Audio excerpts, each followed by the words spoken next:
Yang pertama, alat dan bahan.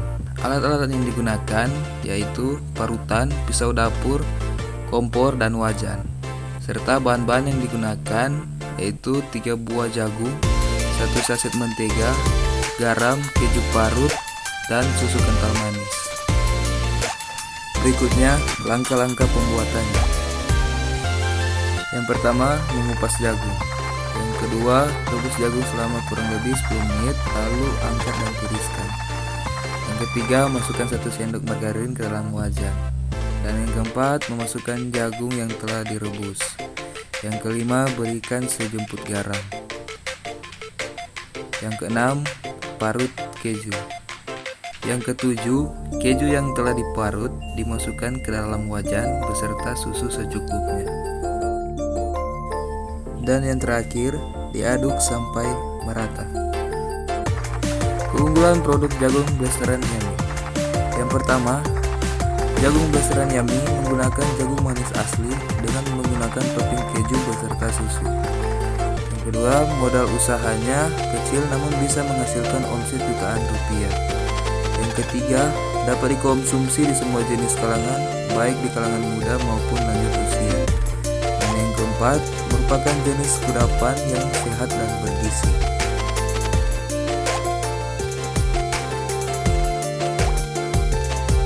Strategi pemasaran atau marketing mix. Yang pertama, produk jagung blasteran Yummy atau jablay diproduksi menggunakan produk berbahan baku jagung manis yang direbus dan disajikan secara hangat. Produk yang dihasilkan tanpa menggunakan bahan pengawet maupun penyedap rasa, sehingga kandungan gizi dan serat dalam jagung tersebut tetap terjaga. Yang kedua, price. Dengan banyaknya produk-produk baru, produk kami yaitu jagung blasteran Yummy dapat dibeli dengan harga Rp7.000 per cup dengan topping yang melimpah. Yang ketiga, promosi.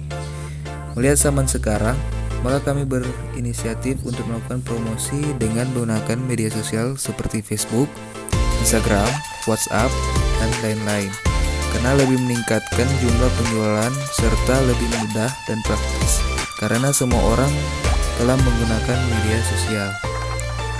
Yang keempat, placement.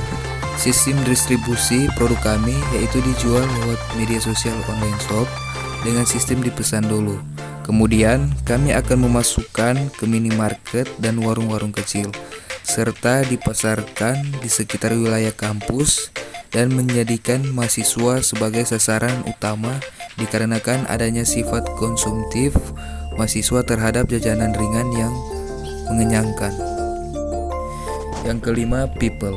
Jagung blasteran Yummy dikelola dan dibuat oleh owner sendiri. Dan jika penjualan produk ini lebih meningkat serta sudah meraup omset jutaan, maka akan dibuka lowongan untuk mencari rekan kerja. Yang keenam, proses. Proses dari pembuatan jagung blasteran Yummy sendiri menggunakan alat-alat yang steril dan bersih, juga jagung manis yang berkualitas serta bahan-bahan lainnya dengan kualitas yang baik sehingga menghasilkan produk berkualitas yang layak dikonsumsi. Cup atau kemasan yang dipakai juga merupakan cup yang premium dengan logo yang menarik. Yang ketujuh, physical evidence. Tempat pembuatan jagung blasteran Yummy ada di rumah owner dengan ruangan sendiri dan khusus untuk pembuatan produk, dan baik sebelum ataupun sehabis membuat produk, ruangan dan alat-alat yang digunakan selalu dibersihkan dan disterilkan. Kemasan, bahan, serta distribusinya selalu owner berikan yang terbaik.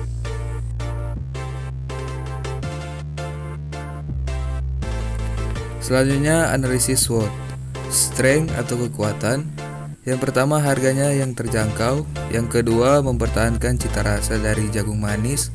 Yang ketiga, pelayanan yang baik. Yang selanjutnya, opportunity atau peluang.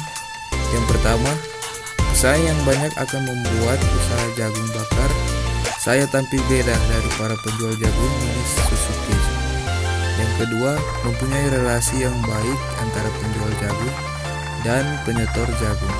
Yang ketiga, tempat yang strategis dan bisa dijadikan tempat nongkrongan para anak muda. Weakness atau kelemahan. Yang pertama, keterbatasan modal untuk membuka cabang lain. Yang kedua, tidak dapat memenuhi pesanan dalam jumlah banyak karena produk yang dibuat dalam jumlah terbatas dan waktu yang cukup lama. Threat atau ancaman. Yang pertama, ada sebagian jagung yang busuk yang dibeli di petani jagung yang mengakibatkan kerugian. Yang kedua, banyaknya para penjual jagung lainnya yang bersaing untuk menarik hati para konsumen. Yang ketiga, apabila tidak bisa memenuhi keinginan pelanggan, maka akan mempengaruhi terhadap kepuasan konsumen.